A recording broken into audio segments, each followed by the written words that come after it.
Bueno, el gobierno oficializó la baja de la jubilación de privilegio de Cristina Kirchner y la pensión de Néstor Kirchner. Y recién nos estamos anoticiando de que el gobierno le sacó ya la jubilación a Amado Boudou. Hoy también se reglamentó que le quitaran la jubilación a Cristina Kirchner a través de la ANSES. Se reglamentó.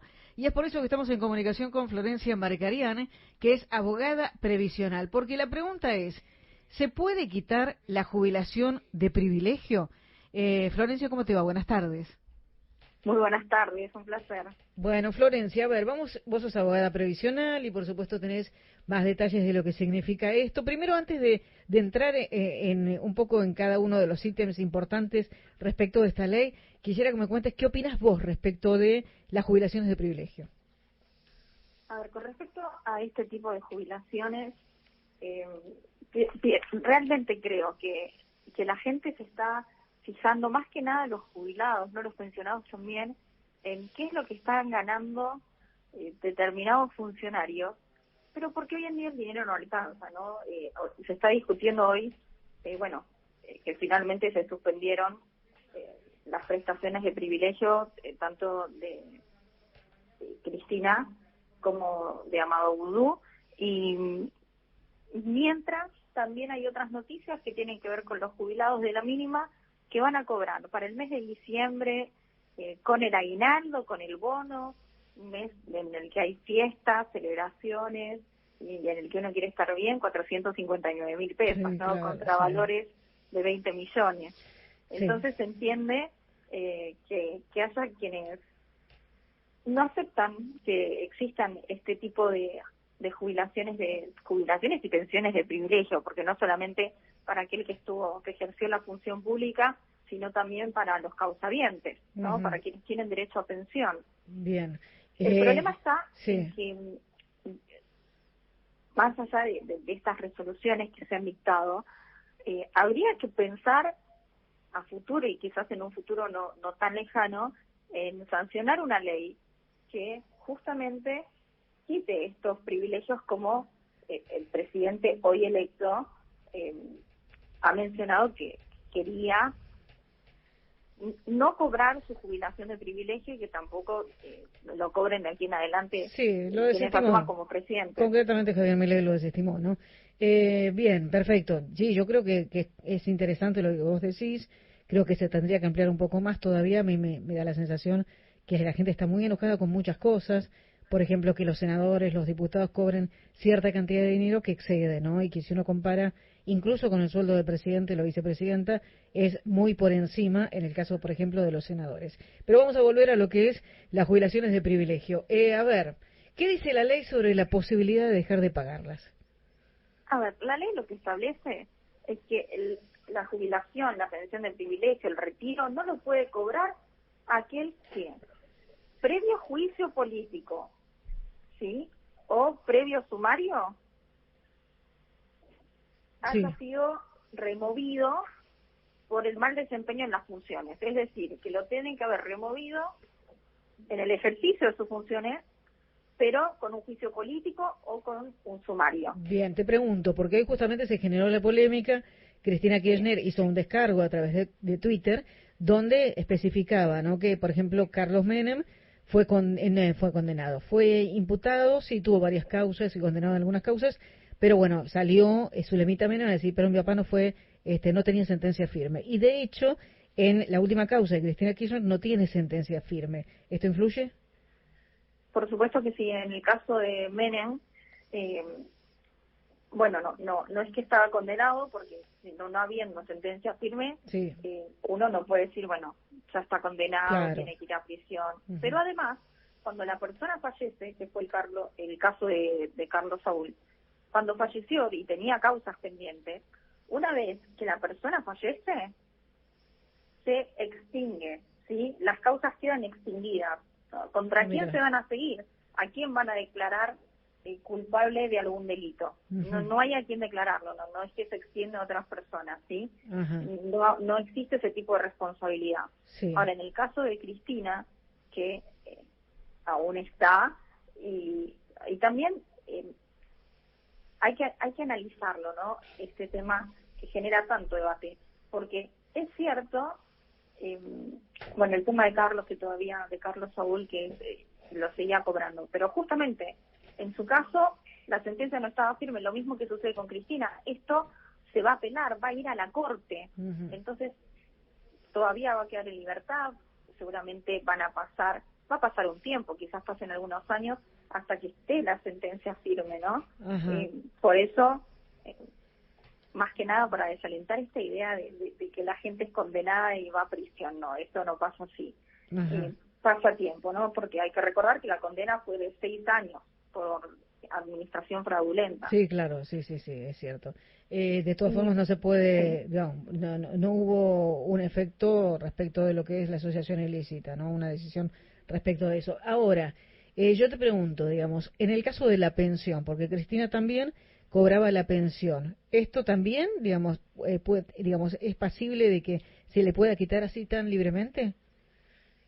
En realidad es la Corte la que va a tener que decidir. Hay que recordar que en un gobierno anterior se le iniciaron las causas a Cristina, y lo que se buscaba justamente es que se suspendieran los beneficios, tanto de jubilación como de pensión, que en realidad tenía que cobrar en todo caso una de esas dos, porque el artículo 5 de esta ley, que también es la que dispone en qué casos no se van a dar esas asignaciones de privilegio, lo que dispone es que percibir una de estas asignaciones es incompatible con el goce de otra asignación. Ahora, los abogados de Cristina, ¿qué fue lo que dijeron? Sí, es cierto, pero sería incompatible, por ejemplo, tener una jubilación de privilegio con una pensión del régimen ordinario. Bien, claro, ahora dicen de acuerdo a sus aportes. Claro, pero bueno, la idea siempre estuvo rondando la idea de suspender alguno de los dos beneficios, ¿no?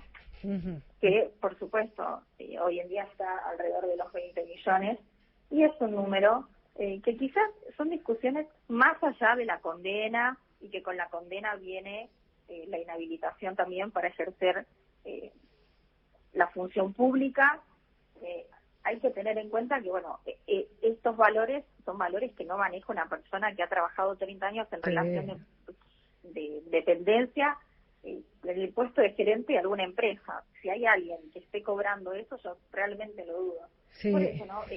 Pero esto, más allá de la condena que se está discutiendo, esto es de quitar tanto la jubilación como la pensión. Hay voces a favor, voces en contra. Sí, a ver, ahora, claro, voces a favor y en contra, obviamente, porque, digamos, es una figura pública que ya estaba pensando en postularse para las próximas elecciones legislativas, y de hecho, digamos, todavía, por supuesto, al no tener sentencia firme, ella puede apelar. Y además, claro, es diferente el caso de Mauricio Macri, ¿no? Porque en realidad el que está cuestionado es el padre que ya falleció. Por supuesto, nuevamente, persona que falleció, si tenía una causa en curso, queda extinguida. Ahora, lo que pasa con este caso, ya sea el caso de Cristina, el caso de Vudú, el problema está en que hay un exceso reglamentario, porque esta suspensión surge de una resolución administrativa del ANSES, que es el organismo previsional, que no puede estar jamás una resolución por encima de la ley. ¿Y entonces? Ese es el problema. Ese es el problema que va a llevar a que justamente, más allá de que siempre está la posibilidad de apelar, que lo apelen. También es algo que ha mencionado Cristina en su momento. Y que la justicia le dé la razón a Cristina. Habrá que ver porque siempre la Corte tiene sus argumentos, sus fundamentos, para declarar lo que en justicia corresponda. Claro, entiendo. Sí, bueno, acá está el tema de la Corte, que todavía tiene sus tiempos para tomarse respecto de la resolución judicial en una sentencia que todavía quedó no firme, y por ahí apurar este trámite que pueda favorecer a Cristina Kirchner. Y sentar jurisprudencia para los casos que se puedan dar en el futuro. Claro. Y también quizás una revisión, ¿no?, de esta ley, porque hay funcionarios que no han estado tanto tiempo o que no han completado el ejercicio de sus funciones y hoy en día siguen cobrando estas jubilaciones de privilegio. Entonces, quizás repensar cuáles son los requisitos para que se le otorguen y no tener estas discusiones entre la ley, lo que establece la ley, y una resolución de ANSES, ¿no? Porque después vienen todos estos problemas, se presentan todos estos problemas que por supuesto que hay que judicializarlos. Pero quizás a futuro, sancionando una ley con todas estas cuestiones bien tratadas, no va a haber, por supuesto que siempre hay posibilidad de discutirlo en la justicia, ¿no? Pero menos discusiones, ¿no? Teniendo claro en una ley quiénes lo van a percibir, cuáles van a ser los motivos para dar de baja, suspender esas jubilaciones, podría ser una manera también de resguardar a la patria, ¿no? Bien, bueno. Que lucran con el dinero del pueblo. Ok, Florencia, a ver, vamos a salirnos de lo que es la jubilación de privilegio, porque creo que esto ya está claro. Veremos qué es lo que pase, ¿no? Esto lo decidirá evidentemente la justicia, cuáles van a ser los pasos a seguir. Como vos bien decías, la ley está por encima de cualquier reglamentación de ANSES, pero, digamos, me preocupa otra cosa, ¿no? Que tiene que ver con la famosa caja de ANSES, donde, bueno, evidentemente, a lo largo de los años, lo que nosotros siempre decíamos, ¿no? Que se fue desfinanciando, pues se usaba para una cosa, se usaba para la otra. ¿Cómo ves la caja de ANSES en este momento como abogada previsional?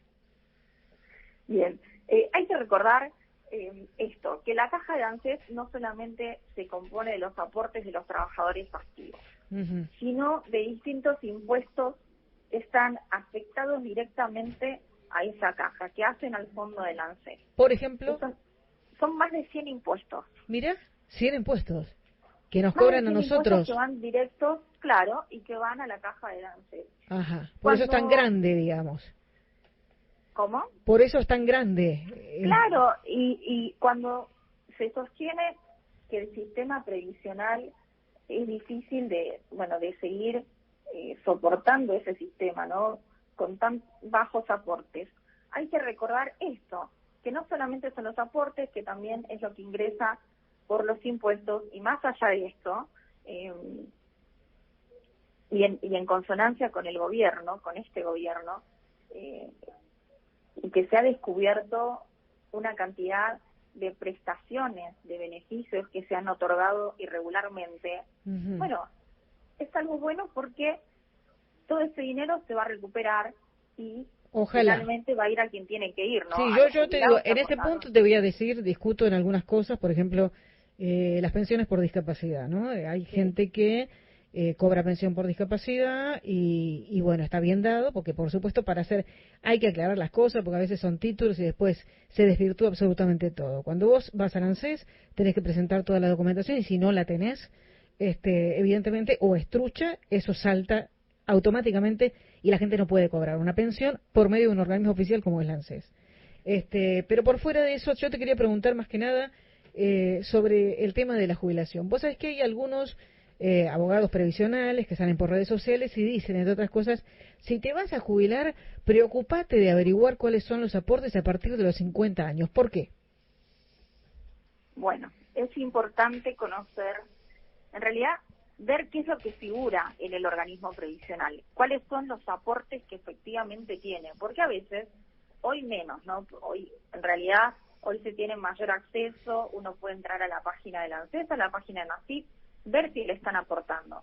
Pero era algo que antes no sucedía y la persona cuando se iba a jubilar, creyendo que tenía 20 años de aportes, 25, se da cuenta que solo tenía 8 años de aportes, que la empresa en la que trabajó toda su vida no le había hecho los aportes. Sí, ¿y qué hacemos en eso? Porque, digamos, a ver, yo entiendo, por ejemplo, yo critico, digamos, más allá de que hay algunas cosas positivas, que las destaco, pero critico, por ejemplo, de este gobierno, que a veces dicen, bueno, sí, están favoreciendo de alguna forma a los empresarios, y hay muchos empresarios que no están realizando los aportes, y la persona común que no tiene acceso a reclamar en ningún lado, más allá del ANSES, de la AFIP, y eso es todo un trámite legal, se termina quedando sin la jubilación, en definitiva, cuando pasa esto. Claro que sí, por eso es importante ir juntando toda la documental que uno tenga, recibos de haberes si los tiene, o certificados de servicios y remuneraciones, o algo que compruebe que haya trabajado para esa empresa. Bien, y entonces, quizás alguna afiliación, sí. Algún sindicato, por Sí. ejemplo. Hay empresas que tienen club al que uno se puede adherir. Bueno, todas estas cuestiones hacen a la probatoria. Bien, a ver, vos me contabas un ejemplo, por ejemplo, una persona que estuvo, no sé, trabajando 25 años y de repente se da cuenta que solamente le aportaron 8, ¿qué hace? Primero va a tener que ver cuál es la documental con la que cuenta. Porque sí es importante tener testigos, pero no alcanza. Es una de las pruebas, se necesita más. Siempre hay formas, uno puede buscar la manera de probarlo, y aquellos que nos están escuchando, claro, y que a futuro puedan encontrarse con esta misma situación, porque es algo que en Argentina lamentablemente se repite y no es algo de un único gobierno, es algo que atraviesa a todos los gobiernos de distintos signos políticos. Sí. Aprovechar ahora que nos escuchan, saber que la parte probatoria es importante y juntar todo lo que puedan, que pueda probar que trabajaban para esa empresa o que trabajaban para ese lugar o esa persona, todo lo que puedan. Siempre digo, ¿no?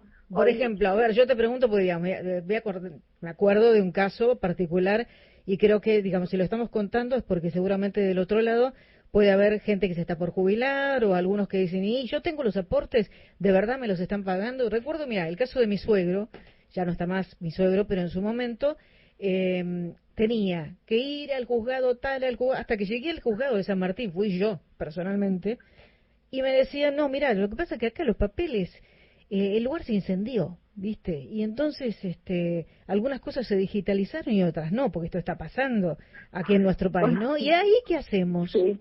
Cuando uno quería buscar los expedientes administrativos de la jubilación, que uno iba al ANSES en San Martín, y a todos les decían lo mismo, a los abogados también hemos pasado por esa situación. Sí. Lo que se hace generalmente es, mediante un oficio dirigido a la empresa, consultar si tienen esos valores, los aportes. A veces nos ha pasado gente a la que, bueno, se ha extraviado el expediente, el ANSES, porque estaba en el archivo de San Martín, se han quemado o lo que fuere. Uno tiene la posibilidad de pedir los registros a la empresa. A veces hay empresas que cambian de nombre, pero siempre tienen disponible esa documental que muchas veces hace falta, ¿no? Entonces, que sepan que no es que por no tener los certificados de servicios y remuneraciones o por no tener el expediente no van a poder tener acceso a esa documental. Siempre hay una manera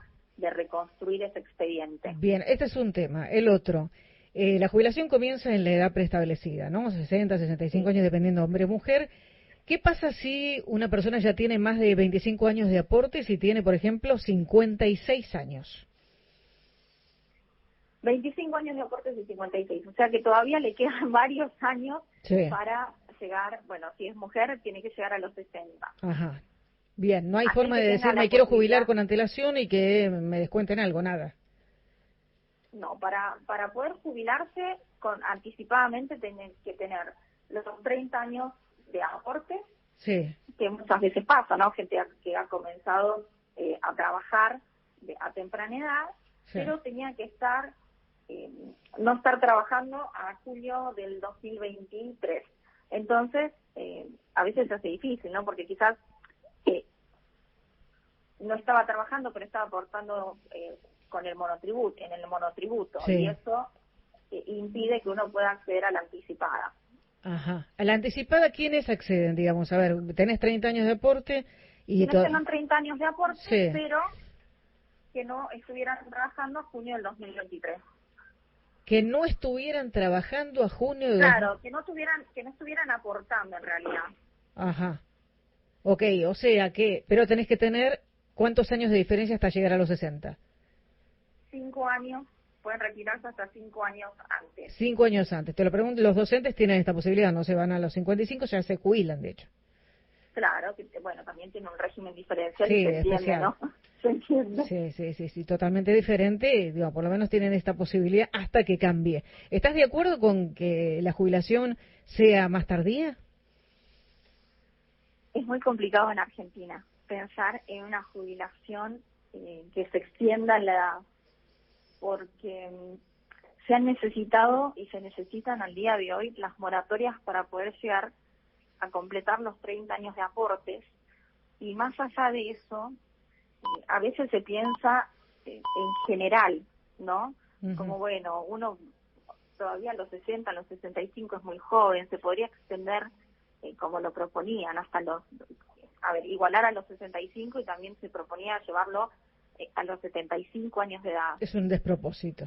Sí, porque en Argentina el promedio de edad, el promedio de vida es de 74 años. Y seguro que hay muchísima gente que, como yo, conocen a personas de más de 90, mi tía abuela con 95 años de edad, sí. Gente que conozco con 83, pero realmente hay que obligarlos a seguir trabajando. Claro. Pienso que tendría que ser una posibilidad, una elección. Sí. Porque hay gente que, por el tipo de actividad que realizó, o sea, durante su actividad laboral, el esfuerzo que requiere, uh-huh, no llega en las condiciones físicas para seguir trabajando, y se ve obligado a seguir trabajando porque no le alcanza la prestación que le otorgan, porque muchas veces no es una jubilación o una pensión, a veces es una pensión por discapacidad. Claro, sí. ¿Pensión por discapacidad en qué caso se otorga? Cuando se comprueba que hay un 66% de discapacidad, hay que pasar por una junta médica, pero bueno, son valores que realmente hoy en día para vivir no alcanza. Claro. Entonces, pensar en, a ver, es una utopía, llevar la edad a 70, supongamos igualarlo a los 65, llevarlo a los 70 años, ¿no? La gente no llega a completar los 30 años de aportes, necesita la moratoria porque la mayor parte trabaja en una economía informal, ¿no? En un trabajo informal, sí. No hay aportes. Uh-huh. Y hay gente que, miren, tengo el caso de un encargado de edificio, uh-huh, que realizaba, antes de ser encargado de edificio, tenía otra tarea. Sí. Se cae, se lastima la columna y no puede seguir realizando esa actividad. Uh-huh. ¿Sí? Por supuesto, consigue trabajo como encargado de un edificio. Le cuesta muchísimo las horas que tiene que estar sentado. Lo hace porque necesita el dinero, tiene que llegar a fin de mes. Sí. Y se ve obligado a trabajar pese a los problemas de salud que tiene, y por supuesto hoy en día está pensando en el tema de la discapacidad, ¿no? Uh-huh. En el beneficio por discapacidad. Pero esto no hay por qué obligar a alguien que ha tenido inconvenientes de salud es decir, trabajando, o que la gente que llega a determinada edad se ve obligada a seguir trabajando. Que sea una opción, porque hay gente de 70, 75 años, 76 que sigue trabajando, 80, conozco gente de 80 que sigue trabajando. Por supuesto, a ver, yo no creo que la gran mayoría que llega a los 70 años y sigue trabajando es por necesidad, es porque la jubilación no le alcanza para nada. Por supuesto, esa es la realidad hoy en día, que hoy la jubilación es un complemento, eso es una realidad. Uh-huh. Y el resto es salir a trabajar para poder llegar a fin de mes, para poder pagar la medicación, para poder pagar los aumentos que existen hoy en día con los distintos servicios, ¿no? Claro. Que bueno, hay gente que manifiesta que ha dado de baja, por ejemplo, prepaga, cable, sí, todo, internet. Todo lo que puede. Lo que pasa es que después cuando tiene que pagar los remedios o la luz y el gas, y a veces no le alcanza ni para comer. Por supuesto. ¿Qué va a hacer? Bueno, es lo que se dice hoy en la Argentina, pero siempre ha sido difícil para los jubilados estar bien, ¿no? Tener una remuneración acorde. Sí, tal cual. Sí, es todo lo que esperamos todos. Florencia, te quiero agradecer porque, digamos, te exprimimos como pudimos. La realidad era que queríamos contar más allá de la jubilación de privilegio y algo que por ahí ya hasta incluso nos molesta porque estamos viviendo una situación muy compleja aquí en el país. Contarle también qué es lo que tiene que hacer un jubilado, ¿no? Un jubilado que gana 2 pesos, porque esta es la realidad, la mayoría gana la mínima, no le alcanza para nada, y tal vez tener en cuenta qué es lo que tiene que hacer, si trabaja en una empresa, si no le pagan los aportes, si tiene que estar atento, cómo prepararse para lo que va a ser la edad jubilatoria, ¿no? Gracias, Florencia. Muchísimas gracias a ustedes, que tengan una excelente tarde. Igualmente para vos. Florencia Marcarian, abogada previsional.